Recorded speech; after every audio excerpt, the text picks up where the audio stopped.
Να μιλήσω λίγο για τις κοινές συνεδρίες. Οι περισσότεροι έρχεστε στις κοινές με διάθεση να τσακωθείτε, να υπάρξει ένταση, να διαφωνήσετε και να βγάλω εγώ το φταίχτη και ποιος είναι λάθος.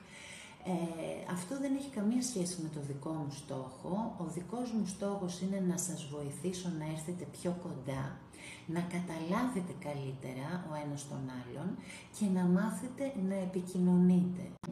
Να σταματήσετε να τσακώνεστε. Αυτός είναι ο στόχος της σκηνές. Όχι να έρχεστε και να τσακώνεστε και εγώ να σας παρακολουθώ να τσακώνεστε. Δεν είναι αυτός ο σκοπός μου, ο δικός μου σκοπός. Ο δικός μου στόχος είναι να σας βοηθήσω να έρθετε πιο κοντά.